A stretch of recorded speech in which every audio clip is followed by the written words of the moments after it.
이 조심하기네 수행 부분수호대 수조 목은행하야 자체 개태하며 지중행차하야 부득 잠난하며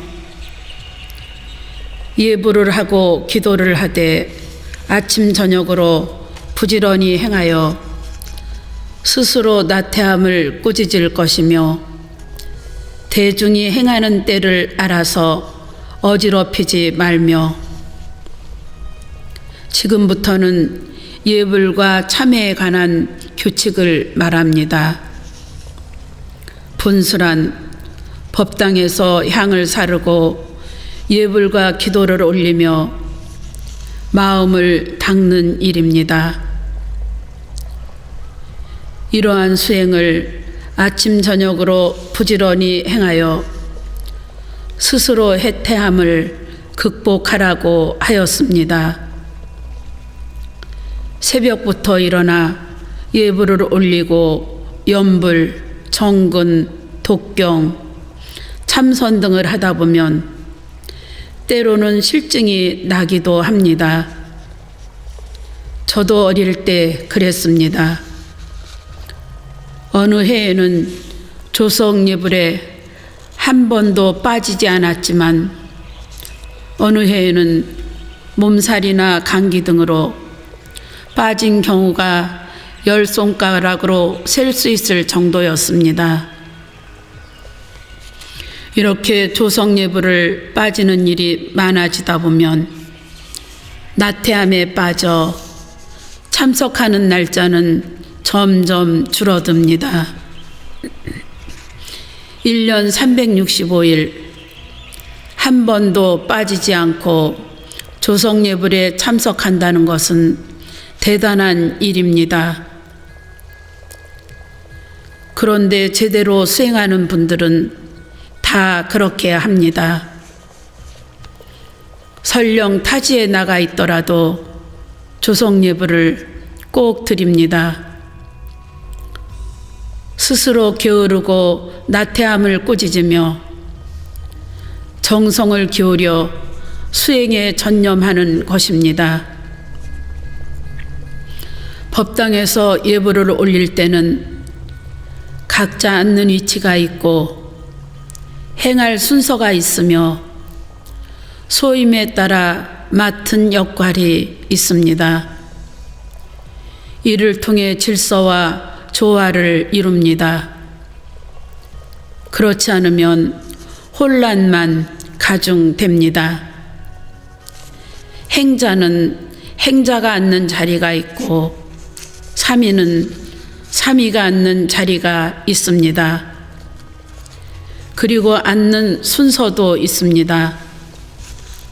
법망경에서는 먼저 입사한 사람은 먼저 앉고 뒤에 들어온 사람은 뒤에 앉아라. 만약 그 순서를 어기면 속임과 같고 외도와 같다라고 했습니다. 이런 기준으로 보면 소임 순서대로 앉거나 광원에서의 상, 하반 순서대로 앉거나 해서는 안 됩니다. 강원에서 상반이지 선방에 가서도 상반일 수는 없지요. 또 사찰에서 소임 순서로 앉는 경우 역시 잘못된 일입니다. 소임을 보다 보니까 주지, 총무, 재무, 원주, 별자로 나눠질 뿐입니다. 종무를 인원하는 자리에서나 그렇게 앉아야 할 일입니다. 법망경에서는 그런 일은 외도나 하는 짓이라고 합니다. 참패 축원호대 수승 문관의 언정 부득 단수 음성하고 부득 운고 부조하며 범패를 하고 축원을 하되 모름지기 뜻을 관할지언정 단지 소리만 따라 내어서는 안 되고 곡조를 틀리게 내지 말며 예불을 올릴 때는 목탁, 요령, 광새, 죽비 등을 사용하여 신호를 합니다. 특히 부처님의 공덕을 찬탄하는 범패를 할 때는 북, 징, 바라 등을 함께 사용하여 장단과 운율을 맞춥니다. 예불문이나 축원문, 발언문 등을 외울 때에도 외는 방식의 차이는 있을지언정 일정한 격식에 따라 이루어집니다. 그런데 예불문, 축원문, 발언문 등을 외울 때는 반드시 그 글 속에 담겨진 뜻을 관할하고 하였습니다. 음성만 따라가고 마음이 당기지 않으면 염불이 아닙니다. 예를 들어 49제 때 경전을 읽어주는 것도 마찬가지입니다. 마음이 당기지 않고 소리만 쫓아가면 아무런 효험이 없습니다. 영가는 기로 경전 읽는 소리를 듣는 게 아니고 사람이 읽는 그 마음을 보기 때문입니다. 또한 연불과 축원 등을 할 때에는 운자와 곡조를 잘 맞추어야 합니다. 소리를 너무 크게 지른다든지 장단의 곡조가 다르다든지 하면 대중생활의 질서와 조화가 이루어지지 않습니다. 첨경 조난하야 부득반연 이경이어다. 존경하는 마음으로 부처님의 조난을 우러러보아 다른 경계에 이끌리지 말지어다. 조난은 불상과 탱화 등 부처님의 상호를 말합니다. 이러한 상호를 우러러보라는 말입니다. 단순히 마음속으로 부처님을 그릴 수도 있겠습니다만 성스러운 불상을 바라보면서 공경하는 마음, 기이하는 마음을 내라는 겁니다. 사바세계 중생은 상견 중생이라고 합니다. 형상을 봐야 마음이 나는 중생입니다. 중생이 가진 한계죠. 석굴암 본전부를 보면 저절로 숙연해지고 알 수 없는 존경심이 가슴 가득 채워집니다. 그 형상을 봄으로써 그와 같은 마음이 자연스럽게 나는 겁니다. 그래서 조난을 우러러보고 존경하라고 했습니다. 그렇게 했을 때 다른 경계에 반연하지 않습니다. 반연이란 칡넝쿨이 옆에 있는 나무를 휘어감고 올라타는 것을 말합니다. 다른 경계에 얽혀 그만 떠내려간다든지 그 경계에 정신이 팔린다든지 그 경계에 정신을 잃는다는 뜻입니다. 그렇게 되면 예불하는 의미가 없지 않습니까? 법당의 부처님을 우러러보며 시방에 계신 모든 부처님을 마음으로 그리고 지극한 마음으로 예불을 올려야 다른 경계에 꺼들리지 않습니다. 수지 자신 제장이 유여 산해하고 수지 이참 사참으로 가히 소재하며 모름지기 자신의 죄와 업장이 산과 같고 바다와 같은 줄을 알고 마땅히 이참과 사참으로 죄업을 녹여 없앨 줄 알며 우리는 세세생생 중생으로 살아오면서 신구의 삼업으로 알게 모르게 수많은 죄를 지었습니다. 한번 입을 열면 30가지 허물이 생긴다는 말이 있습니다. 과거와 현재를 통해 알면서도 지은 죄, 모르는 사이 지은 죄가 무량무변합니다.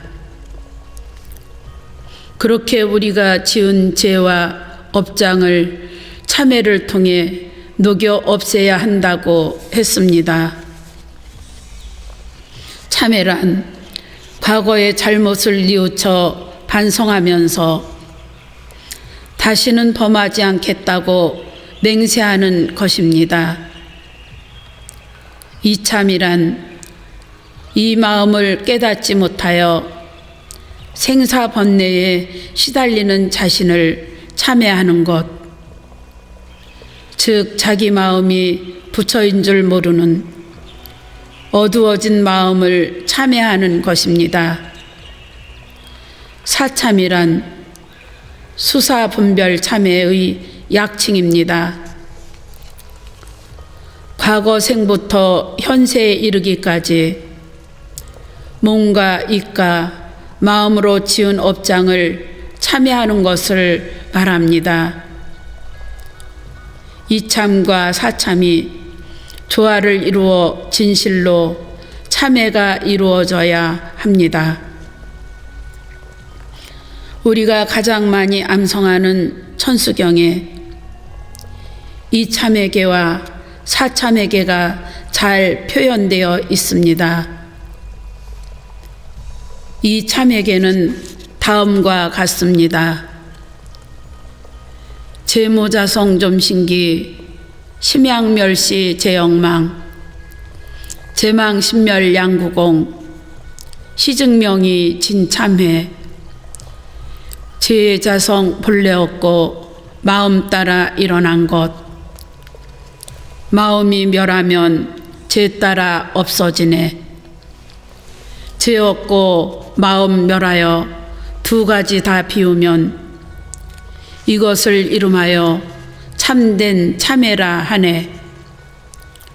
사참에게는 다음과 같습니다.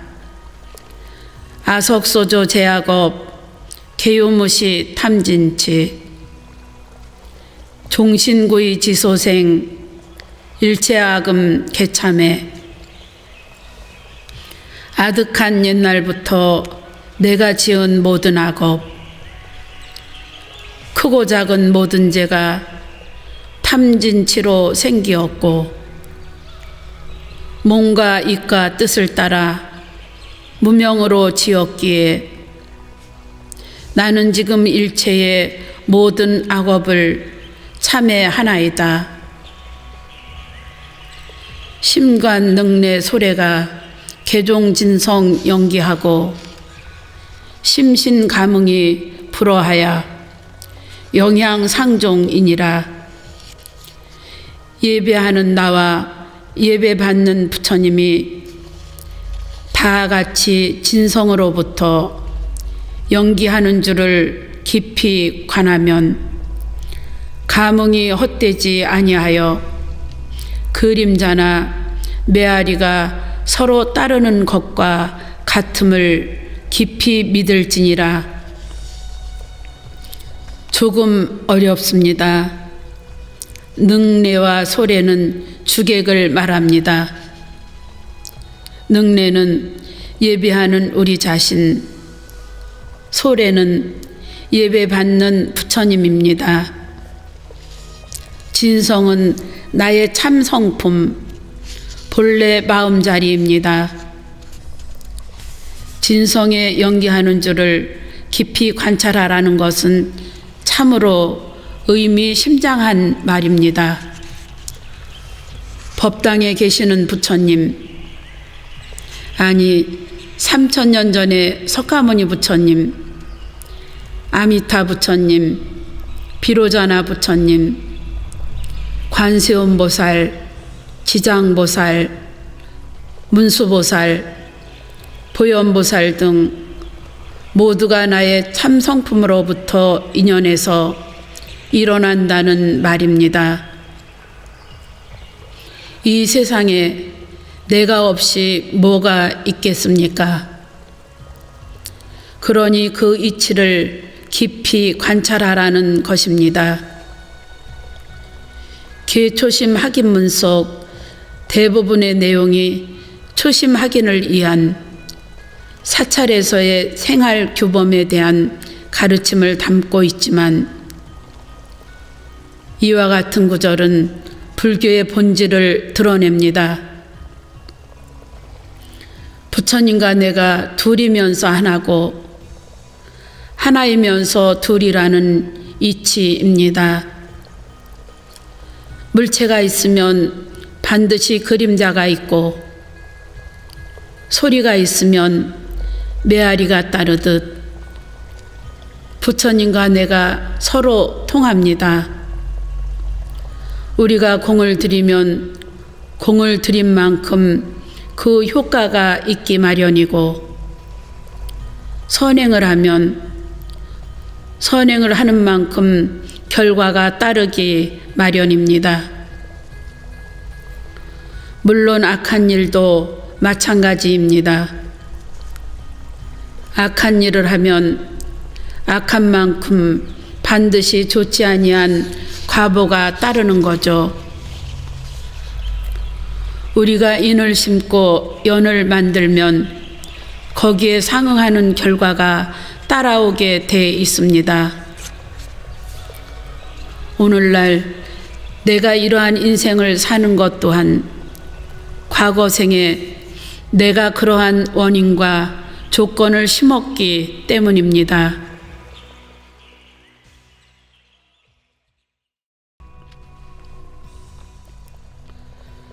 거중려하되 수상양부쟁하며 수호상부호하며 대중방에 거처할 때 서로 양보하여 다투지 말며 모름지기 서로 돕고 보호하며 대중생활을 할 때의 주의사항입니다. 절에서 요를 붙이는 정각의 경우 대부분 스님들이 거주하는 큰 방을 의미합니다. 여기서는 함께 모여 사는 것을 대중생활이라 말하고 있습니다만 이러저러한 인연에 의해 참여하게 되는 각종 모임도 대중생활에 해당된다고 할 수 있습니다. 이러한 대중생활, 대중과의 관계에서 가장 중요한 덕목이 바로 상대를 배려하는 마음입니다. 시쳇말에 단체 생활이 매우 엄한 곳 세 곳이 있는데 이 세 곳을 거치는 사람은 세상살이를 능히 잘할 수 있다고 했습니다. 바로 군대 생활, 형무소 생활, 그리고 승려 생활입니다. 그 나름의 규칙과 질서가 엄하기 이를 데 없다 보니 성격에 뭐가 깎여 둥그러지고 남을 생각하고 배려하는 훈련이 된다는 뜻입니다. 성이 다르고 출신 지역이 다르고 성향이 다른 사람들이 모인 곳이기 때문에 단체 생활을 유지하기 위해서는 더욱 엄격한 규율과 상호 간 협력이 필요한 것이죠. 대중생활에서는 자기를 비우고 다른 사람을 배려하는 것, 그리고 화합이 무엇보다도 중요합니다. 가정 생활도 마찬가지이고 학교 생활도 마찬가지이고 수행의리에 모여 사는 스님들의 생활에서도 마찬가지입니다. 누가 옳고 누가 그른지는 사실 중요하지 않습니다. 사람 사이의 관계에서는 화합이 무엇보다 중요합니다. 어느 한 사람이 아무리 옳다 하더라도 화합이 깨져버리면 그 옳음이란 아무런 가치가 없고 아무런 의미도 없습니다. 화합을 우선으로 삼는 것이 사찰 생활과 수행 생활의 철칙입니다. 신쟁론 승부하며 신치도 하나하며 신오착 타해하며 신자와 월차하며 말로써 다투어 승부를 가림을 삼가며 머리를 맞대고 한가롭게 이야기하는 것을 삼가며 다른 사람의 신을 싣는 것을 삼가며 앉고 누울 때 차례를 어기는 것을 삼가며 진울 스님께서는 대중방에서 삼가야 할 것으로 다음에 4가지를 말씀하셨습니다. 첫째, 말로써 승가부를 다투지 말라는 것입니다. 쟁자와 쟁자 모두 다툰다는 뜻인데 쟁은 행위로서 다투는 것이고 쟁은 말로써 다투는 것입니다. 성질을 부려가며 한마디를 더한들 뭐가 그리 달라지겠습니까? 상대의 마음을 아프게 하고 상처를 주게 되면 뭐가 그리 좋겠습니까? 그래서 옳고 그른 것은 아무런 의미가 없습니다. 살아가는 데 있어 진정 의미 있는 것은 화합입니다. 둘째, 머리를 맞대어 부질없는 이야기를 하지 말라는 것입니다. 사찰의 지대방에는 의례, 지대방 조실이라고 하는 세상 이야기에 아주 밝고 또 세상 이야기를 즐겨하는 사람이 있습니다. 그들은 세상 돌아가는 이야기, 삼류 잡지에나 오르내리는 연예인이나 정치인 이야기 등을 아주 좋아합니다. 신문이나 잡지같이 세속의 이야기를 담은 것을 보지 못하게 되어 있는데도 불구하고 어떻게 그 많은 정보를 얻는지 알 수 없는 노릇입니다. 대중방에는 보통 10여 명, 많게는 50여 명도 삽니다. 그렇기 때문에 쓸데없는 말에 시간을 보내게 되면 마음의 어지러움만 더할 뿐 도를 닦는 데는 아무런 이익이 없습니다. 그러므로 수행자는 부질없는 이야기로 시간을 낭비하는 일은 절대로 없어야 합니다. 셋째, 다른 사람의 신발을 함부로 신지 말라는 것입니다. 신발이라는 게 특별한 표시를 해놓지 않으면 비슷비슷하지요. 특히 예전에는 거의 똑같은 고무신을 신었습니다. 크기도 비슷하고 색깔도 같아서 잘못 신기가 일쑤였어요.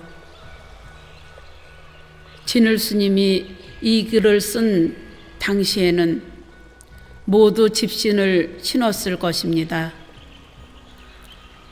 그런데 집신도 모양이 똑같잖아요.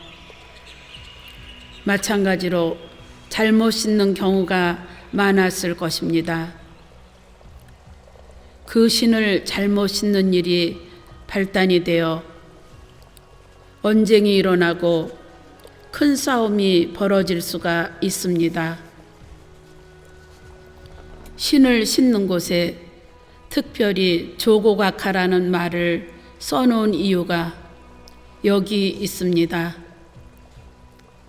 본래 조고각하는 자신의 주인공을 놓치지 말고 잘 살피라는 뜻인데 좀 더 부연되고 확장돼서 자기 임무를 완수하라, 자기 소임을 충실히 살라는 뜻이 포함되지요. 회사 사원이면 회사에서 자기가 맡은 일을 충실히 하고, 주부라면 살림을 잘 꾸려야 되고, 경찰은 경찰대로, 선생은 선생대로 각자 자기 소임에 충실해야 한다는 의미에서 조고각하를 말하기도 합니다. 그런데 그 말을 신을 씻는 대도리에다 써 붙여 놓습니다. 딱 맞는 말이죠.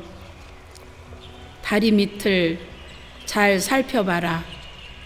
자기 신인지 남의 신인지를 잘 살펴보고 신으라는 의미로도 씁니다. 넷째, 누울 때 차례를 어기지 말라는 것입니다. 앉는데도 순서가 있고 눕는데도 순서가 있습니다.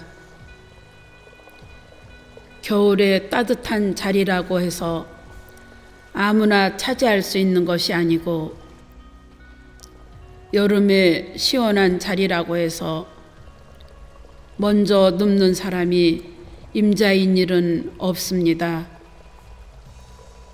그 자리가 뜨겁든 춥든 정해진 자리에 앉기도 하고 눕기도 해야 한다는 거죠. 대중생활을 하다 보면 친소 관계가 만들어질 수 있습니다.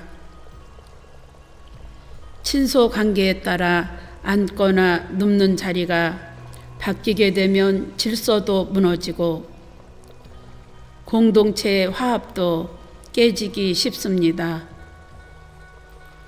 가장 기본적인 생활부터 엄격한 규율을 정해야 공동체의 질서와 화합이 이루어질 수 있음을 강조한 가르침입니다.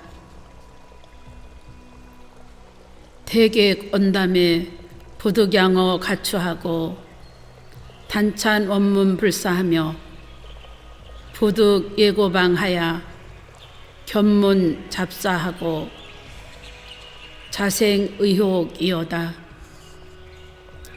객을 대하여 말할 때 집안의 허물을 드러내지 말고 오로지 산문 아래 불사를 찬탄할지며 부질없이 고방에 가서 잡된 일을 보거나 듣고 스스로 의심을 내지 말지어다.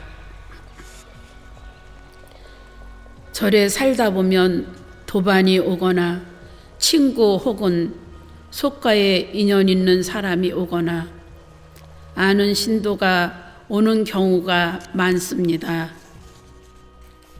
그럴 경우 화제로 삼는 내용에 대해서 분명한 선을 그어야 합니다.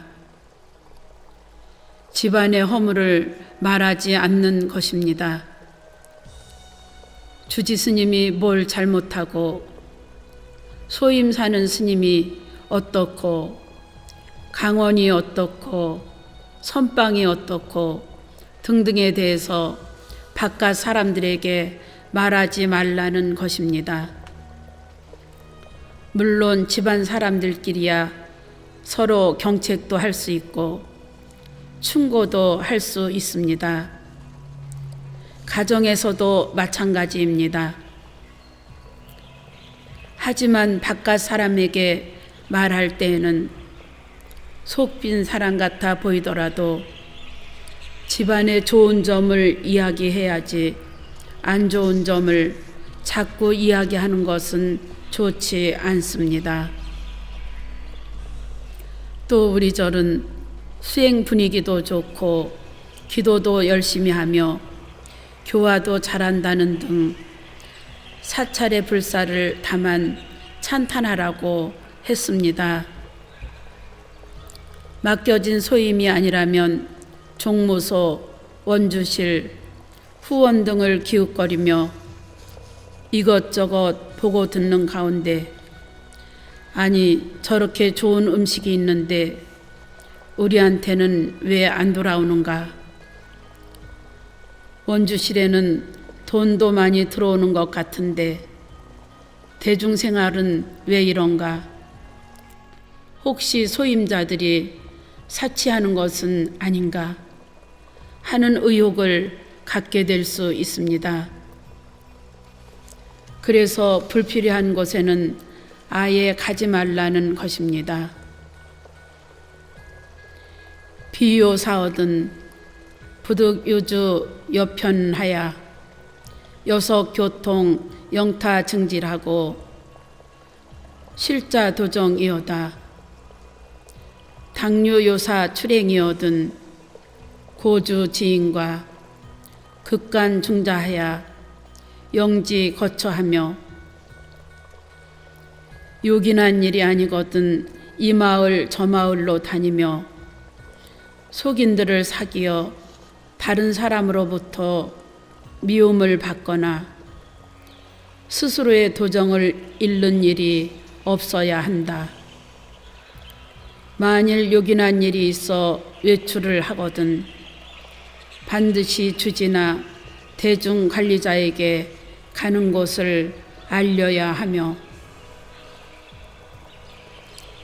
대중생활을 하는 데 있어서 초심확인이 지켜야 하는 출입과 관련된 주의사항입니다. 초발심 수행자가 공부와 수행에 전념하기보다는 마을이나 시내에 가서 사람을 사귀고 세상 일에 관여해서는 안 된다는 것입니다. 자기 위치에 충실해야지요. 자기가 처해 있는 상황에 맞게 생활할 줄 알아야 하며 생활하는 대중으로부터 미움을 사지 않습니다. 그리고 산문 출입이 잦다 보면 자신의 마음도 저절로 해이해질 것입니다. 세속일에 마음을 쓰면 도 닦는 일, 출세간 일에 마음을 쓸 여유가 아무래도 없게 됩니다.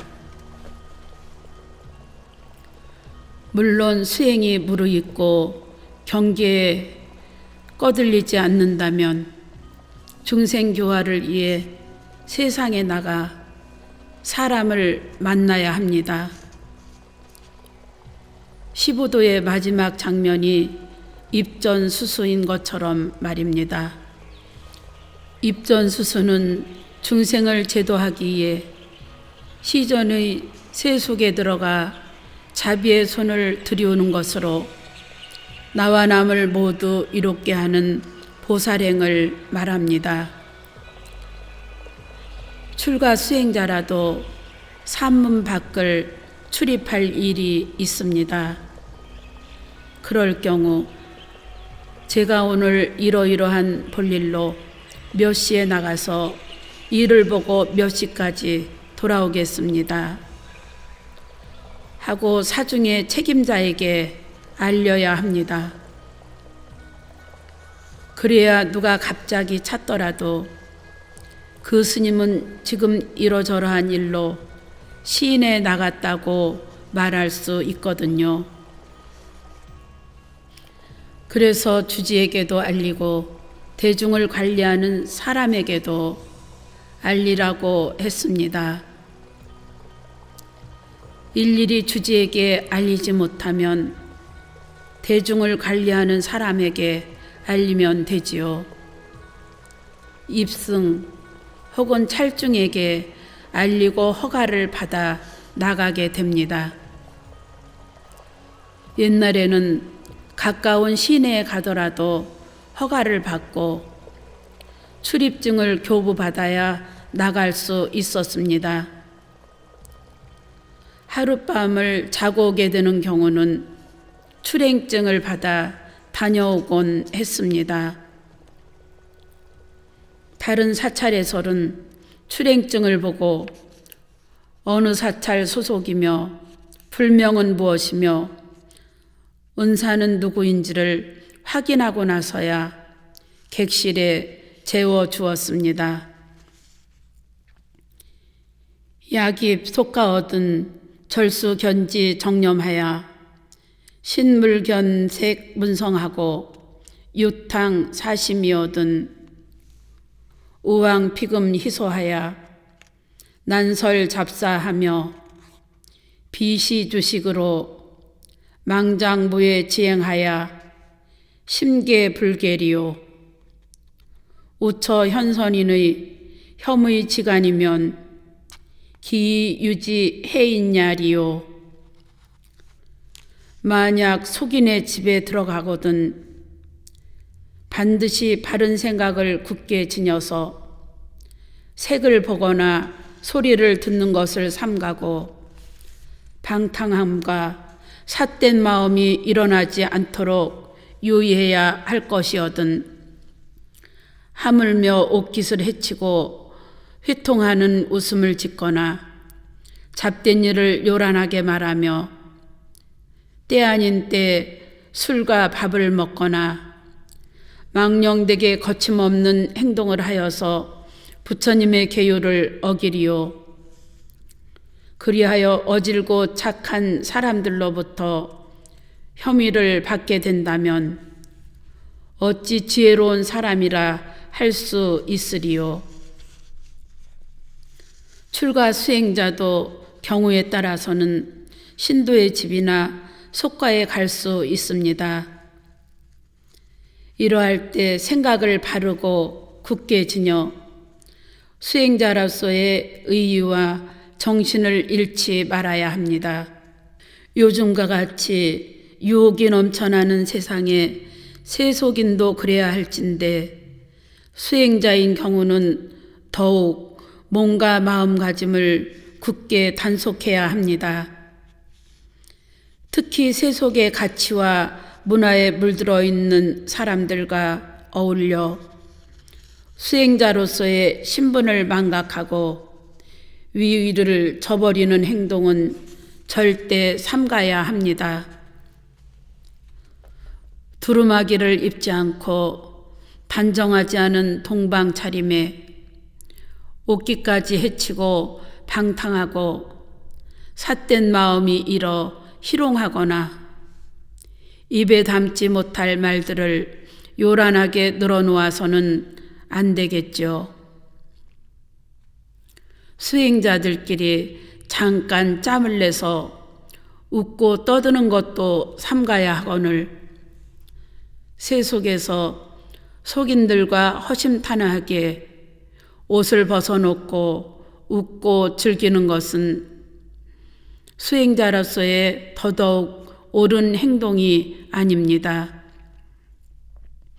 또 그렇게 지내다 보면 때 아닌 때에 음식을 먹거나 술을 마시는 경우도 있습니다.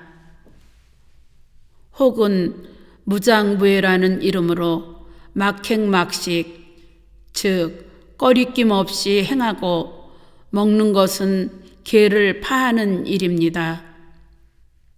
그리 되면 어떻게 되겠습니까?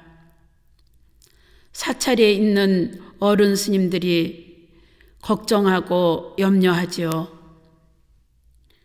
그리고 대중은 출가한 지도 얼마 되지 않는 사람이 저렇게 속가에 왔다 갔다 하면서 속인들과 사귀고 참 이상하다고 여길 겁니다. 그것이 오래 지속되거나 심하면 미워하고 의심하고 비난하게 되겠지요. 대중생활을 함에 있어 지혜롭지 못한 일입니다. 주사당 호대 신삼이 동행하며 신인사왕한하며 신견타 호호하며 신탐 구문자하며 신수면 과도하며 신산란 반연이어다. 사당에 있을 때 삼위승과 함께 행동하는 것을 삼가며 사람의 일로 왕래하는 것을 삼가며 다른 사람의 좋고 굳은 일 보기를 삼가며 문자를 탐하여 구하는 것을 삼가며 잠을 지나치게 자는 것을 삼가며 어지럽게 반연하는 것을 삼갈지어다. 사자는 모인다는 뜻입니다. 제사를 지내기 위해서 좋은 일을 도모하기 위해서 모인다는 뜻의 글자입니다. 결사라고 할 때의 사도 이 글자를 씁니다. 바로 당시 수선사를 뜻하는 말입니다.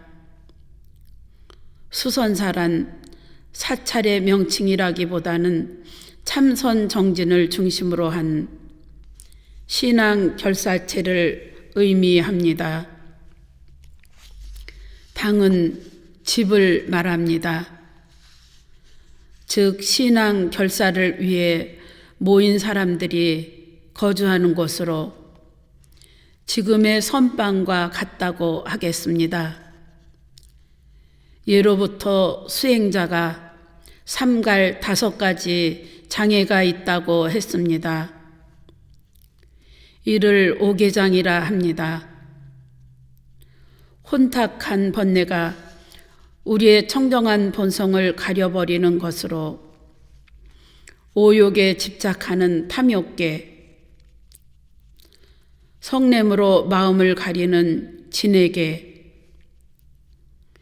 많이 잠으로써 정신이 흐려지는 수면계, 마음이 흔들리고 근심하는 도의계, 진리에 대한 확신을 갖지 못하고 의심하는 의계가 그것입니다. 이 부분에서 진울 스님은 수행결사에 참여한 수행자가 삼갈 것을 나열하십니다. 우선 삼위와 동행함을 삼가라 했습니다. 아마도 오계장 중 탐욕계에 해당하는 것 같습니다. 사람은 재색, 식수, 명예, 오욕락에 빠지기 쉽습니다. 그중 식욕과 색욕이 가장 치성하다고 합니다. 특히 비구 중심의 수행 공동체에서 가장 문제가 되는 것은 색욕입니다. 이런 측면에서 볼 때 대중처소에서 우월한 지위에 있는 비구가 경계할 것으로 말씀하신 것 같습니다. 두 번째로 인사한다고 오가지 말라고 했습니다. 수행하는 사람이 이유 없이 여기저기 다니는 것은 진에게의 근원이 됩니다. 쓸데없이 왕래가 잦다 보면 이런저런 말이 오가고 말이 많아지면 오해가 생기기 마련이고 오해는 남의 감정을 건들기 마련입니다. 특히 공부가 안 될 때는 여러 가지 이유를 붙여 사람과 어울리게 되는데 그럴 때일수록 더욱 경계해야 합니다. 세 번째로 다른 사람의 좋고 나쁜 일, 보기를 삼가라고 했습니다. 이는 도의계에 해당합니다. 불교에서는 호, 선악, 미추, 시비 등 모든 상대적인 분별을 떠나야 한다고 항상 가르칩니다. 그런데 이러한 분별 시비에 휘말리다 보면 마음이 흔들리고 근심과 걱정이 떠나지 않습니다. 모두 잘못 살고 있는 것은 사실이다. 그러나 가르쳐서 그것을 고쳐주려고 하는 사람은 더 잘못이다. 라는 말이 있습니다. 남의 말을 듣고 자기의 행동을 고치는 일이 얼마나 어려운지를 나타내는 말이죠. 그러니까 남의 일을 가지고 좋다, 나쁘다, 시비하지 말라는 말입니다. 시비하는 그것도 자기의 기준일 뿐입니다.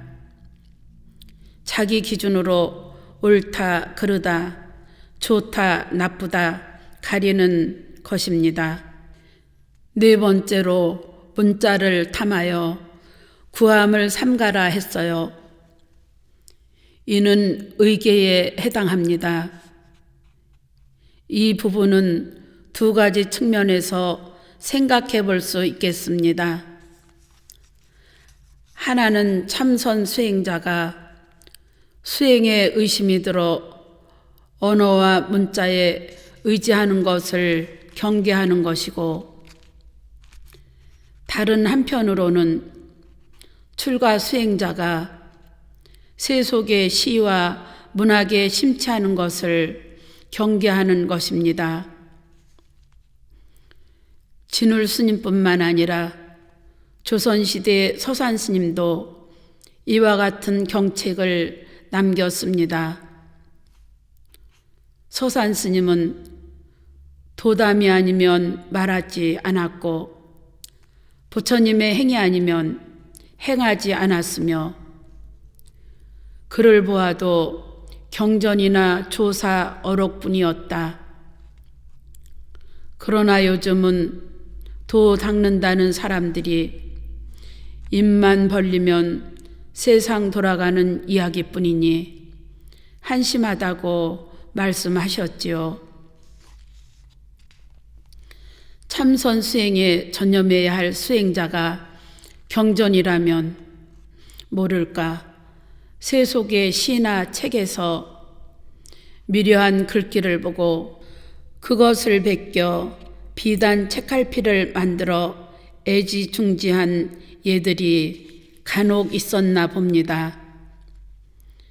절에 사는 수행대중은 상사는 참선하고 중사는 경과어록 공부하며 하사는 사중일을 하면서 복을 짓는다고 해야 할 일이 정해져 있습니다. 그 세 가지 일 외에는 하면 안 되는 겁니다. 다섯 번째로 지나치게 자는 것을 삼가라고 했습니다. 이는 수면계에 해당합니다. 잠을 지나치게 많이 자면 오히려 정신이 흐려집니다. 자경문에도 이를 경계하는 가르침이 있습니다. 광겁장도 수마막대, 끝없이 오랜 세월을 두고 수도에 방해되는 일은 수마보다 더한 것이 없다. 마지막으로 어지럽게 반연하는 것을 삼가라 했습니다. 산란하게 반연한다는 것은 앞에 오개장을 통칭한다고 하겠습니다. 세속적인 것에 관심을 쏟는다든지, 문자를 탐구한다든지, 참선 수행보다는 취미 생활에 몰두한다든지, 또 그와 관련된 사람이나 필요한 도구와 인연을 맺는 듯 마음을 빼앗기게 되면 자꾸 산란해지고 거기에 꺼들리게 됩니다. 수행자라면 마땅히 삼가고 삼갈 일입니다. 이는 출가 수행자에 한정되는 이야기가 아니라 세속에 있는 사람에게도 마찬가지인 가르침입니다. 자기가 목표로 세운 일을 성취하려면 결코 다른 일에 눈을 돌려서는 안 됩니다.